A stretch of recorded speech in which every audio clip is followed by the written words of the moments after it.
Hey everyone, Scott here to discuss Captain America, the Winter Soldier, starring Chris Evans, Scarlett Johansson, Sebastian Stan, Anthony Mackie, Kobe Smulders, Emily Van Camp, Frank Grillo, Robert Redford, and Samuel L. Jackson, and directed by Anthony Russo and Joe Russo.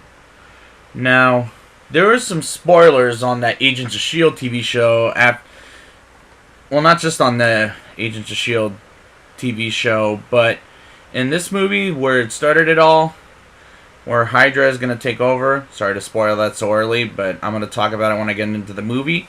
So, yeah, I remember seeing this and thinking that was quite a surprise. And I remember not to tell anybody about this ending. So, here we go. I like the scene of when Sam Wilson, played by Anthony Mackie, is jogging, and Steve Rogers, returned by Chris Evans, says, "On your left." I thought it was really funny, and Anthony Mackie, I like him. I think he's fun to watch in this movie.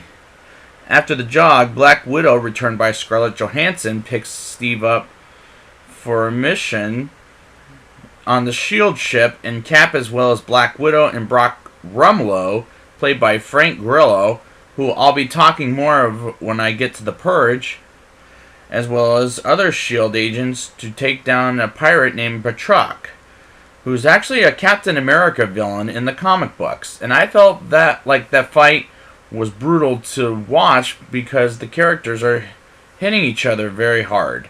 This may be the only problem with the film. Meanwhile, Black Widow is getting hidden files. Well, that is a fight scene. Black Widow is getting hidden files, and Batroc escapes. Was a good fight. An awesome action sequence. Cap is fed up with Nick Fury, played by Samuel Jackson, hiding things from him. So Fury shows Cap the underground ships of S.H.I.E.L.D., and they will become more important at the end of the movie. And I will get there when I get there. But I like the conversation that Cap and Fury talk about freedom versus fear. It's pretty intense. Cap visits the Smithsonian Museum, and Gary Sinise narrates the whole story of Captain America, and I thought that was a very pleasant moment of the film. I also like how he visits a very old Peggy Carter, returned by Haley Atwell, with old lady makeup, but I really like Steve's private life of what he does, and I love how he has a list of music to listen to and looks up things on the internet and movies he needs to watch. And I saw that Star Wars and Rocky was one of them. Alexander Pierce, played by Robert Redford, which I really like as an actor.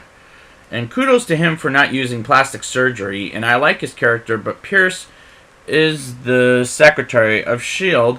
with Fury and director of Hydra, which I'll explain at the end. Fury gets attacked by the cops who work with Hydra and tries to escape until the Winter Soldier fires this machine that makes Fury's car flip over, and Fury escapes. And I really like that action sequence because it's fun and action-packed, just the way Marvel does it, and I really love how it uses its tricks, like a fooled you moment, for example. Steve's neighbor, Agent 13, played by Emily Van Camp, is a S.H.I.E.L.D. agent, and we don't find out until Fury gets shot by the Winter Soldier, when Fury says S.H.I.E.L.D. is compromised and don't trust anyone. And that was one of the many twists I didn't see coming when I first saw this in theaters the opening night of this. Steve chases the Winter Soldier and almost catches him, but the Winter Soldier catches his shield, and that was a fun, brief chase. Steve talks with Alexander Pierce about why Fury was in his apartment, and Steve says he doesn't know. Pierce finds that very suspicious and thinks Steve is hiding something, and Rumlow with some goons try to capture Captain America for some reasonable answers, but they don't succeed, and I really love that fight between Captain America and Rumlow's goons. And Captain America escapes and becomes a fugitive, and that's when the movie gets really intense and really makes me scared for these characters. So Steve and Natasha Romanoff, let me rephrase, aka Black Widow, go to an old camp base that Steve used to train in World War II, and go inside some building in the camp base where they go underground and find Arnim Zola, on a computer returned by Toby Jones from the first Captain America movie, and explains how S.H.I.E.L.D. has always been Hydra, and Rumlow blows up the camp base, and that had a good explanation about how S.H.I.E.L.D. has always been Hydra. Steve and Natasha need a place to lay low, and where will they go? Sam Wilson's apartment, and Sam shows Steve and Natasha a secret identity of the Falcon, aka an alter ego.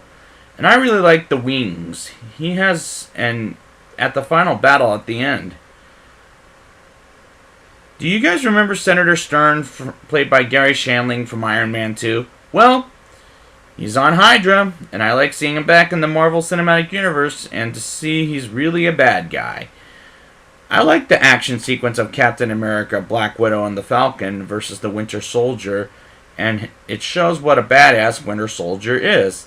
And after that action sequence, Captain America takes off Winter Soldier's mask and reveals that it's Bucky Barnes, returned by Sebastian Stan. And Bucky doesn't recognize him, but hey, he doesn't recognize him because they wiped his memory, so I don't mind that as much. Captain America, Black Widow, and Falcon get captured, and Maria Hill, returned by Kobe Smulders, beats up a Hydra agent, and they all escape, and Maria Hill takes them to Nick Fury, who's still alive and pumping heart in a pumping heart matter. And I like Sam Jackson returning from the dead and is still badass. So Captain America, Black Widow, the Falcon, Maria Hill, and Nick Fury all suit up and go to action. Before they go into action, Stan Lee makes a cameo as a Smithsonian security guard that tells himself he is so fired, and that was a great cameo. Meanwhile, before all the action begins, Hydra is exposed, and they all know it's Alexander Pierce, and some still stay with Hydra, and others are willing to stay Captain's orders, which brave and very encouraging. That final fight between Captain America and the whole S.H.I.E.L.D. versus Winter Soldier and Hydra is a very epic battle. I like when Nick Fury says to Alexander Pierce, and he takes off the eye patch, "You need to keep both eyes open." Because I always wanted to see what he was hiding underneath that eye patch. The Captain America versus the Winter Soldier fight was such a good and brutal fight, and that way that fight ended up was very heartbreaking. That Steve says to Bucky he knows him, and Bucky says, "No, I don't, and here's my mission."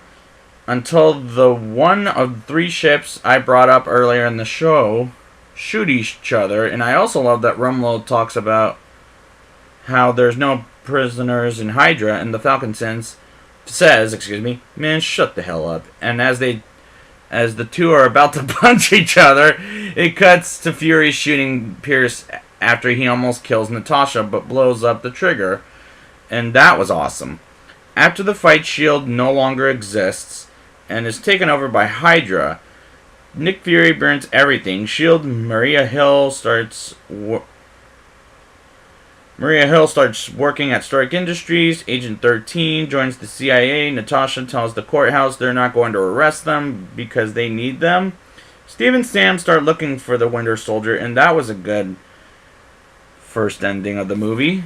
The second ending, during the credits scene, sets up for the Avengers Age of Ultron, with Aaron Taylor Johnson as Quicksilver, which I'll talk about this version in 2 weeks, and another version when I get to the X-Men movies.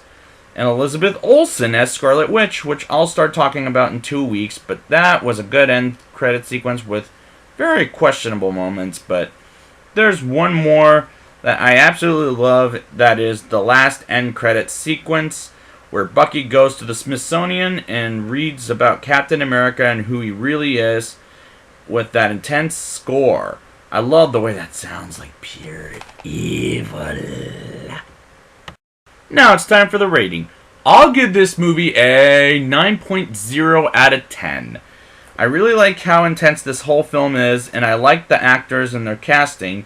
And not only are the Russos coming back for Captain America Civil War, but they'll be back with Avengers Infinity War. And I'm just very impressed with what they're doing with the Marvel Cinematic Universe. Just brilliant.